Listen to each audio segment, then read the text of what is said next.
What's going on, everyone? This is Sheets, and I'm going to be going over the tennis slate lineup build for Madrid for April 24th. Um, what we're going to do to build today's lineups is a combination of kind of ownership restraints.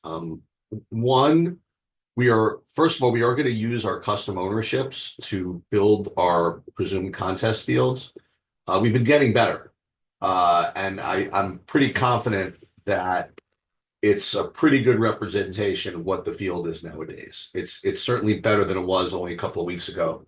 Made a couple of changes, and so far it's tracking pretty nicely. But the other thing that I'm going to do is after we run the sims using those particular contest fields, um, what I'm going to do is I am going to do some geomean filtering as well, which is just another artificial way of reducing ownership enough that I'm not hopefully getting as many dupes as I could. Okay. This combination worked pretty well last year. The only reason I got away from it this year was because I was really not confident with the ownership projections. But recently, the ownership projections I feel have been better. So that's what we're going to do. So this is what that process looks like, and then I might I might post this early. Okay. So first of all, we have to put our projections in here. And as you can see, by the way, I mean my projections are not that much different than Saber Sims, and it makes sense. I mean, tennis is say the easiest. It's one of the really easy sports to project. Okay, there's not a lot going on. You could even probably program Chat GPT to project fantasy points if you give it just a little bit of nudge. I'll try that one day actually. See how close they get. Um, I mean, it's really just about win rates and some ace upside, but aside from that, it's really not a big deal to predict to make median tennis projections. Um, my ownerships are a little different than Saber Sims. I'm just kind of confident in them nowadays. So we're gonna use these over Saber Sims. So actually, two ways to do this. Okay, so the one thing you could do is just build my 5,000 lineups and use that as the contest field, basically presuming that everybody's going to use my projections. That's really what happens here, but not exactly because the lineups that I build, well, you think that Saberson would build lineups more upside, but the thing is that there aren't that many combinations. So I don't know how many dupes would be showing up, and they probably should show up with dupes. So what I think I'm going to do is actually redo this, but let's build a field with based on these ownerships.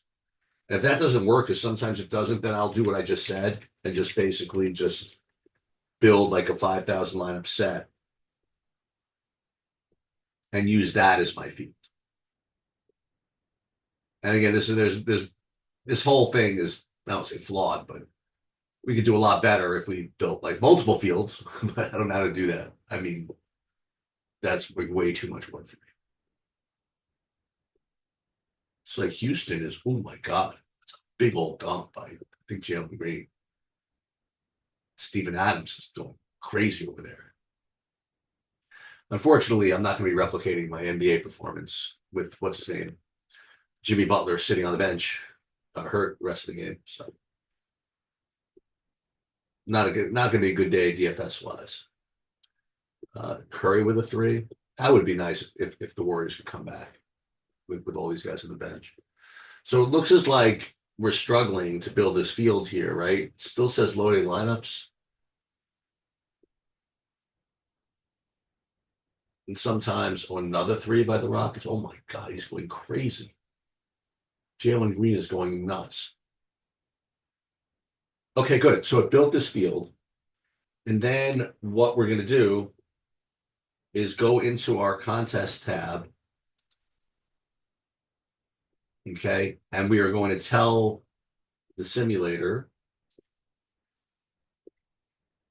to use that custom field as the representative field. So we'll call that sheets 2. And then the other thing we have to do again is for the breakpoint, what's approximately 25 people or something like that, right? Maybe 30. I mean, we really should be a little more precise with this, but this is fine. And now question, should we let's use the 20 max settings from SaberSim for this one, because it does adjust for it does create kind of custom ownerships for this particular tournament.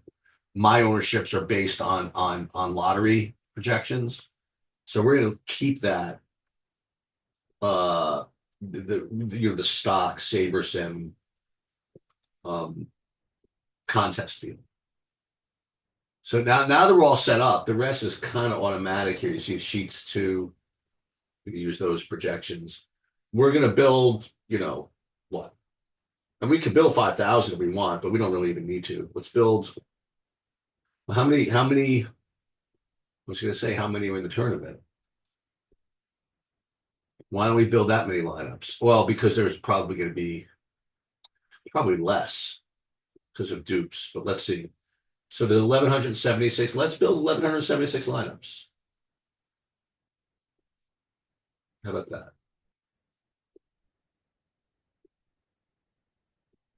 I mean, it's probably going to be less than 1,176 because of dupes. But this is a good way to start. So let's go 1,176 lineups. Build, and then we'll wait and see what happens. Let me check my lobbies. There's no way I'm live in any of this stuff, am I?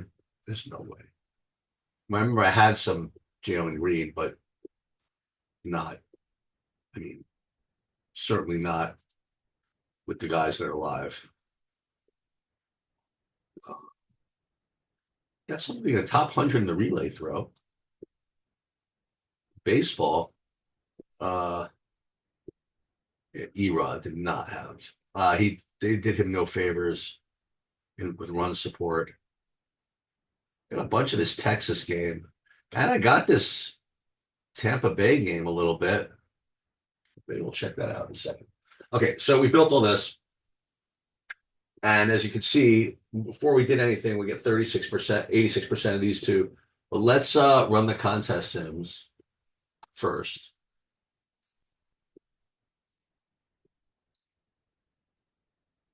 And then before we do anything, after we run the contest sims, I am going to save the breakpoint to that contest. So let's save the breakpoint to that. And just so you guys know what we have, that's going to be this line up here. Okay. But let's go back to the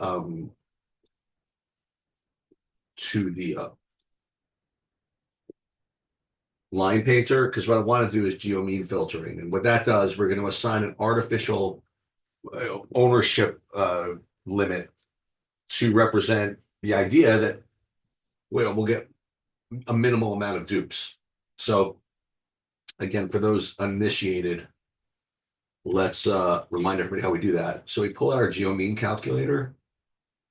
And first, this is going to do is find out what geomean we need to limit dupes in the way that we need. So what was there? 1,176 in the tournament. And this is a calculator that figures it out.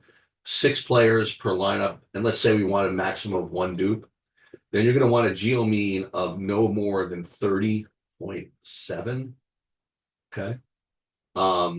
So what we have to do is, and it looks like we should be okay. But look at all these are pretty low geomeans. So let's just we'll do this filter. Add new filter. Add new filter, right? Geomean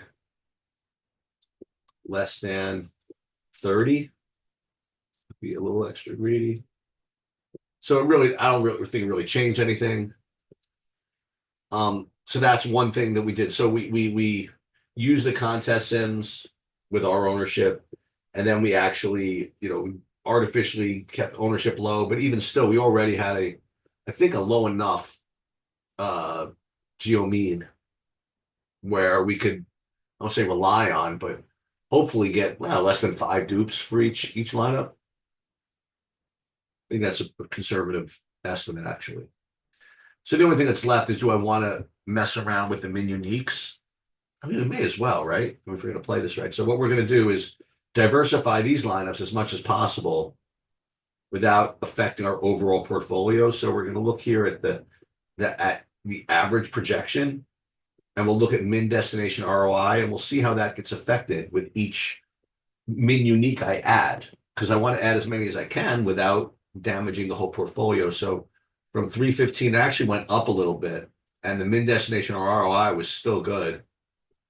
And here it dropped into the negative. So let's go back to min uniques 2, and we'll use that as this sort of arbitrary tipping point.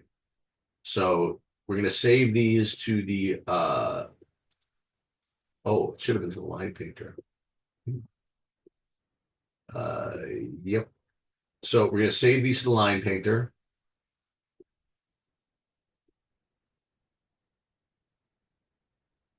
And then we should be good to go. Not all constants been filled. That's correct, because I did the breakpoint earlier. Let's upload these here.